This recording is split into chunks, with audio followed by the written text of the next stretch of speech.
Hello everyone. आज हम बात करेंगे यूनिट एंड डायमेंशन चैप्टर हमारा चल रहा था।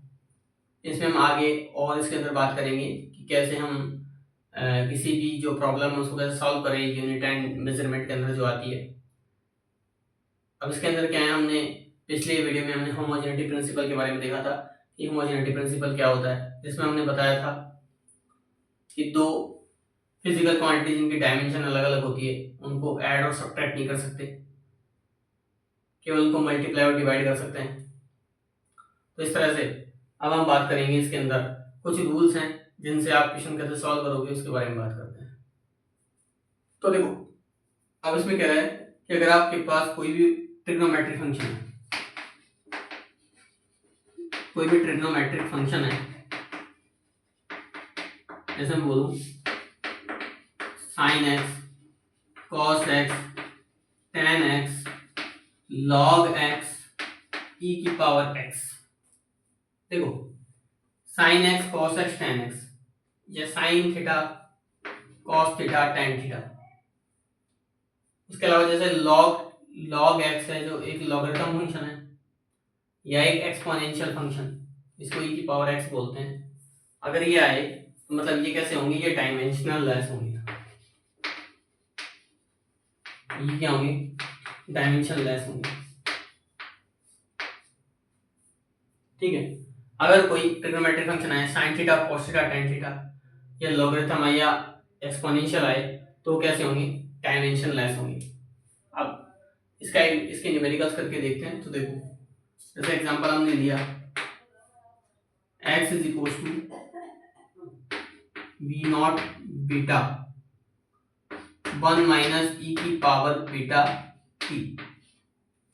हमारे पास है जहां पे लिख सकते हो where v naught and beta are constant. ये क्या है, कांस्टेंट है। तो आपको वैल्यू बतानी है, आपको डायमेंशन बतानी है वी नॉट की और बतानी है बीटा की। इन दोनों की आपको डायमेंशन बतानी है। इसमें मेन तो जैसे मान के चलो कि अपन बीटा की डायमेंशन बताएंगे। तो देखो कैसे सॉल्व करेंगे इसको।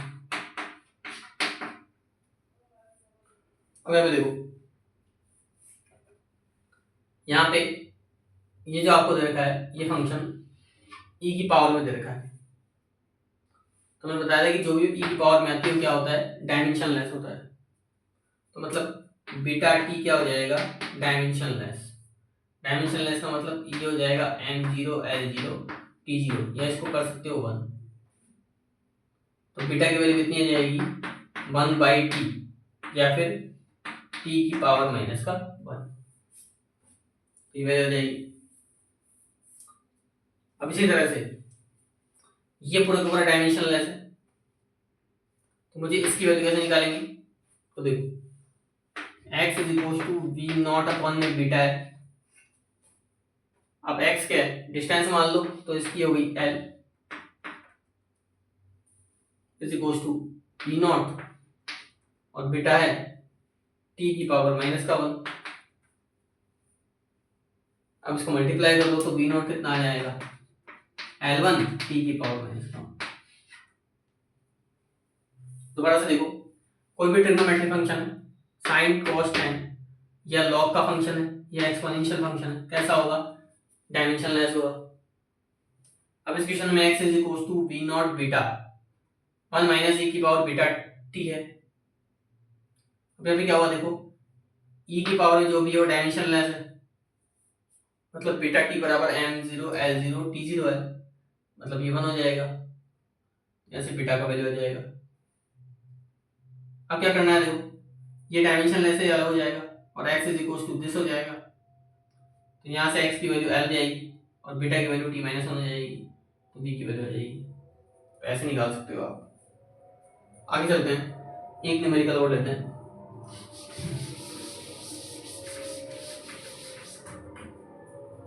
क्वेश्चन आपको क्या है, v is equal to a sine beta t।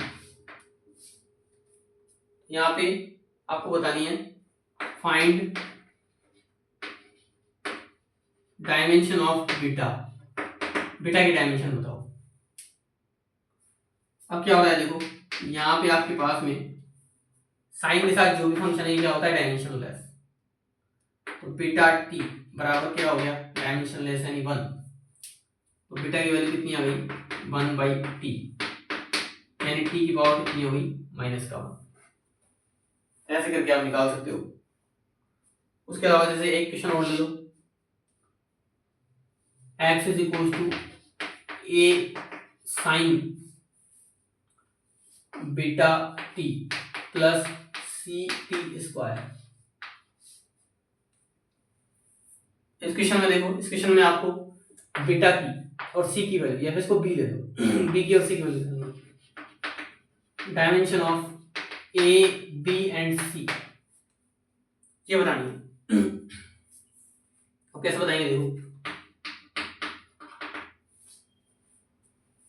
आपको पता है साइन के साथ जो भी है क्या होता है, डायमेंशनलेस होता है। तो मतलब b t plus c t square बराबर हो गया 1 के बराबर। अब प्रिंसिपल ऑफ होमोजेनिटी से इन सभी की डायमेंशन बराबर कर देंगे,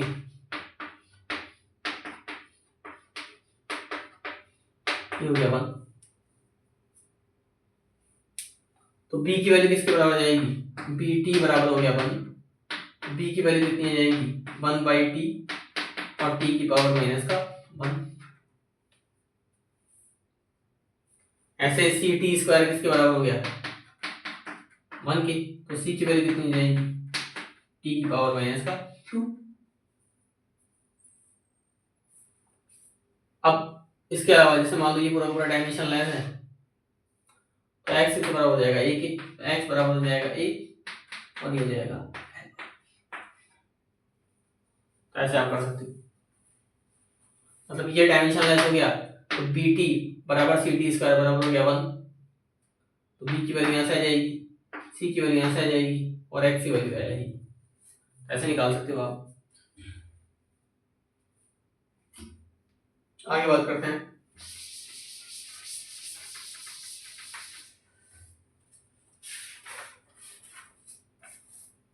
आगे हमारे पास एक वांडर वाल इक्वेशन होती है, p प्लस ए अपॉन में बी स्क्वायर, और दूसरा है v माइनस एन बी बराबर हो गया आर टी के। तो आपको डायमेंशन बतानी है, find dimension of a and b, ये बतानी है। अब यहां से देखो, प्रिंसिपल ऑफ होमोजेनिटी से क्या हुआ, ये टर्म जो है आपस में बराबर हो जाएगी और ये वाली टर्म भी आपस में बराबर हो जाएगी।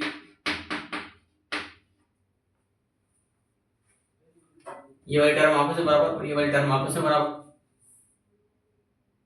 अब यहां से n की तो कोई डायमेंशन होती नहीं है, तो b बराबर हो गया b,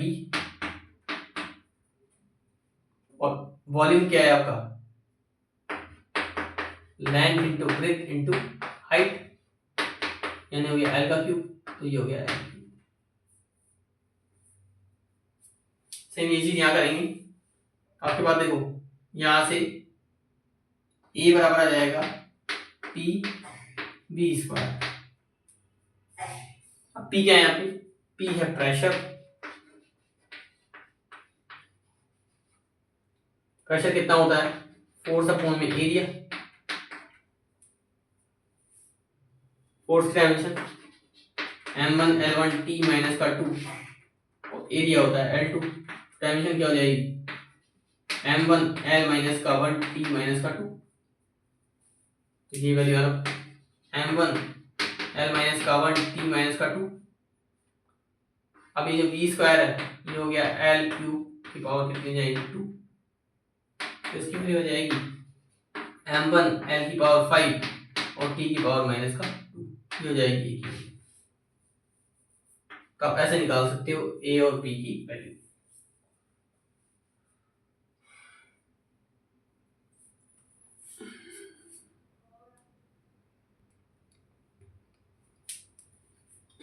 आगे हम बात करते हैं डायमेंशन एनालिसिस के अंदर फिजिकल क्वांटिटीज जो है उनके बीच में रिलेशन फाइंड करने की, ये कैसे हम दो या दो से ज्यादा फिजिकल क्वांटिटीज के बीच में रिलेशन निकाल सकते हैं। तो इसका न्यूमेरिक एक क्वेश्चन देखो, टाइम पीरियड आपको दे रखा है सिंपल पेंडुलम का, इसका मास m है, स्ट्रिंग की लेंथ l है और acceleration due to gravity g पे डिपेंड करता है इसका टाइम पीरियड। तो आपको टाइम पीरियड का एक्सप्रेशन बताना है। मतलब ये हो गया, देखो मान के चले आपका सिंपल पेंडुलम है और इससे ये बॉब लटका हुआ है, इसका मास है m। तो देखो इस बॉब का मास है m, इस स्ट्रिंग की लेंथ है l और इसमें नीचे ग्रेविटी लग रहा है g। इसका जो टाइम पीरियड आपको है वो डिपेंड कर रहा है एक तो इसकी लेंथ पे, एक डिपेंड कर रहा है इसके मास पे और एक डिपेंड कर रहा है जी पे, acceleration due to gravity G पे। अब मैं मान के चलता हूं मुझे इनके बीच में रिलेशन निकालना है, तो l की पावर x मान लेता हूं, m की पावर y मान लेता हूं और g की पावर z मान लेता हूं, ताकि ये पूरा का पूरा सॉल्व हो जाए। अब क्या करते हैं, देखो इन तीनों इक्वेशन की बात करते हैं। तो तीनों इक्वेशन में देखो t प्रोपोर्शनल हो गया l की पावर x, m की पावर y और g की पावर कितना हो गया z। अब यहां से देखो टाइम पीरियड जो है उसके टाइम देखो, सबसे पहले t बराबर k, l की पावर x, m की पावर y और g की पावर कितनी हो जाएगी z। अब यहां से इनकी डायमेंशन लिखते हैं। टाइम की डायमेंशन कितनी जाएगी m0 l0 t1 बराबर k, लेंथ की डायमेंशन हो जाएगी l1 की पावर x, मास की डायमेंशन m1 की पावर y और ग्रेविटी एक्सेलरेशन जो होता है उसकी डायमेंशन सेम रहती है l1 t माइनस का 2 की पावर z। अब यहाँ से इसको आगे और सॉल्व करते हैं। m की पावर 0, l की पावर 0, t की power 1 is equals to k। अब इन दोनों को मल्टीप्लाई करेंगे तो l की पावर x, इसको मल्टीप्लाई करो तो m की पावर y, उसको मल्टीप्लाई करो तो l की पावर z और t की पावर माइनस का 2z। अब कंपेयर करेंगे तो देखेंगे यहाँ पे आपके पास में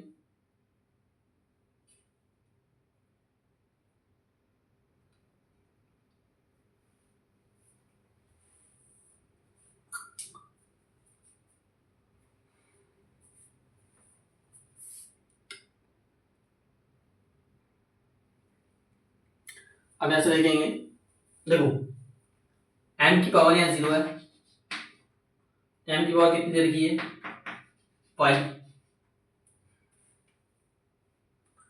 l की पावर यहाँ 0 है, l की पावर कितनी दे रखी है x और z कितनी जाएगी x प्लस z, t की पावर कितनी दे रखी है 1, तो किसके बराबर हो जाएगी t की पावर माइनस में 2 z की। तो यहां से y बराबर कितना आ जाएगा 0,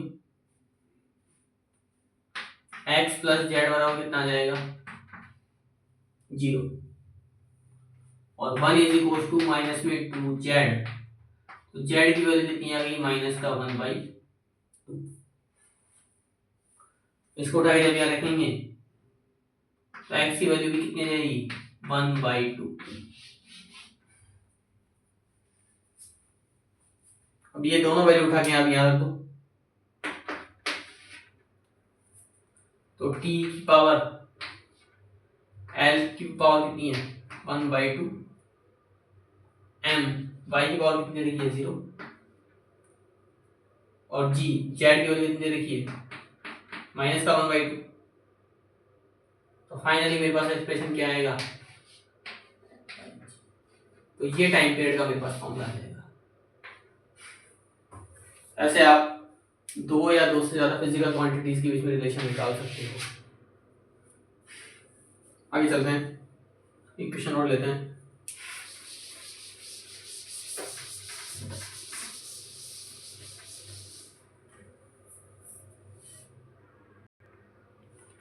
आगे हम बात करते हैं क्वेश्चन की, kinetic energy depends on mass and velocity, then find the expression for kinetic energy in terms of mass and velocity.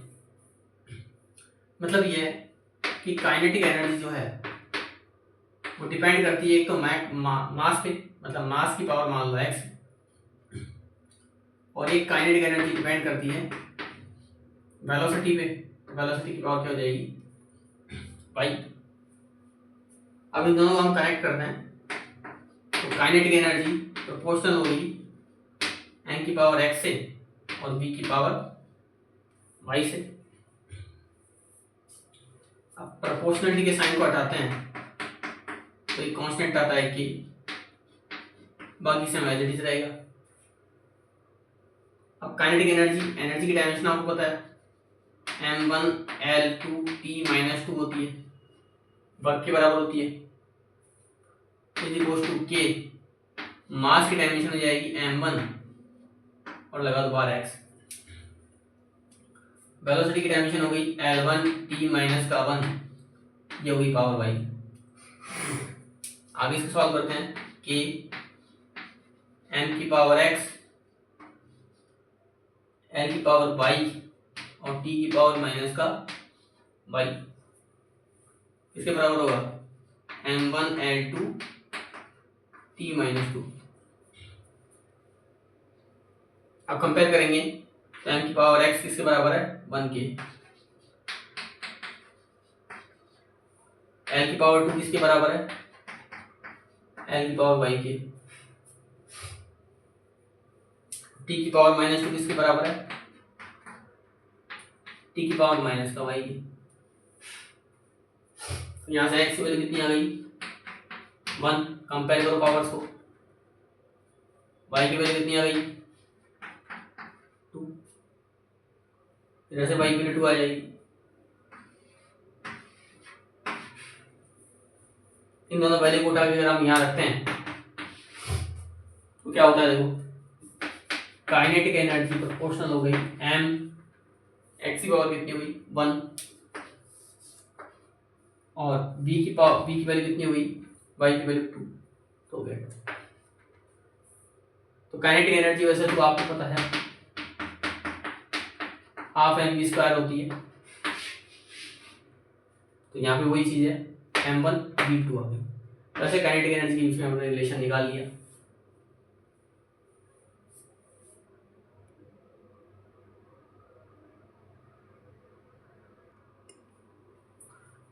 आगे हम एक क्वेश्चन वैरायटी की बात करते हैं। इस क्वेश्चन में क्या कह रहा है, देखो एनर्जी एक्सलरेशन a और लेंथ l है, अगर उसको फंडामेंटल क्वांटिटी मानते हैं तो हमें डायमेंशन फॉर्मूला बताना है मास का। तो कैसे बताएंगे, देखो यहाँ पे अगर हमें मास की फॉर्मेट में इन तीनों को लिखना है तो देखो क्या करेंगे, तो हम मान के चलते हैं कि मास जो है वो प्रोपोर्शनल है एनर्जी के, मतलब एनर्जी की पावर x। सेकंड, मास जो है वो प्रोपोर्शनल है एक्सेलरेशन के, मतलब एक्सेलरेशन की पावर y के मान लो। और तीसरा मास जो है प्रोपोर्शनल है लेंथ की, ये लेंथ की पावर क्या मान लो z मान लो। इन तीनों को कंबाइन कर लेते हैं तो m e की पावर x हो जाएगा, e की पावर y हो जाएगा और l की पावर z हो जाएगा। अब यहाँ से इनको आगे देखते हैं तो इस पर प्रोपोर्शनलिटी के साइन को हटाओगे तो एक कांस्टेंट आ जाएगा कि बाकी सब एज इट इज रहेगा। आगे देखो मास जो है उसको लिख सकते हैं m1l0 t0 is equal to k। Energy की डायमेंशन आपको बताइए m1l2 t माइनस का 2 की पावर x। एक्सेलरेशन की डायमेंशन क्या होती है m0l1 t माइनस 2 की पावर y। और लेंथ ये हो जाएगी l1 की पावर हो जाएगी z। आगे सॉल्व करते हैं m1l0 t0 is equal to k। Multiply करेंगे m की पावर x l की पावर 2x t की पावर माइनस का 2x। आगे मल्टीप्लाई करेंगे m की पावर 0 l की पावर y t की पावर माइनस का 2y और l की पावर का z। आगे और सॉल्व करो इसको तो k m की पावर x प्लस 0 l की पावर कितनी आएगी 2x प्लस y प्लस हो जाएगी z। t की पावर माइनस में 2x माइनस में 2y और इधर ये कितना हो जाएगा m1l0 t0। बाकी पावर कंपेयर करेंगे तो m की पावर x प्लस 0 है किसके बराबर होगी 1 की। तो x की वैल्यू कितनी आ गई 1। l बराबर 0 किसके बराबर होगी इसके 0 बराबर 2x प्लस y प्लस हो जाएगा z। ये किसके 0 किसके बराबर होगी माइनस 2x प्लस y की।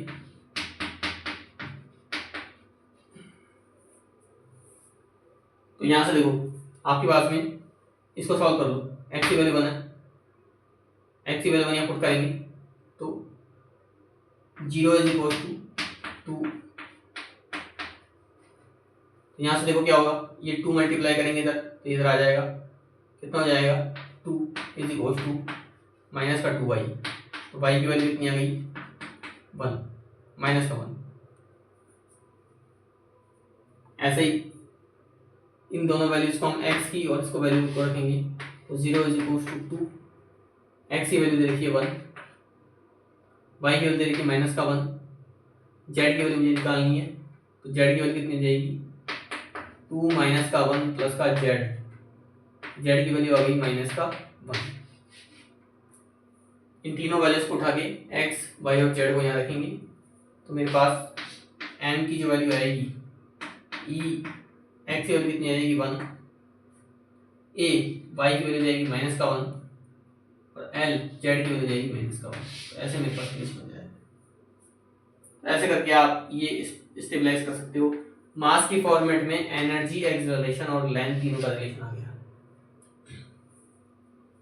इस तरह से हम क्वेश्चन की वैरायटी फाइंड कर सकते हैं और यूनिट एंड डायमेंशन क्वेश्चंस को इस तरह से अप्लाई करके कंसेप्ट अप्लाई करके क्वेश्चन सॉल्व कर सकते हैं। अगर आपको कंटेंट पसंद आ रहा है तो चैनल को लाइक शेयर एंड सब्सक्राइब करें। Thank you.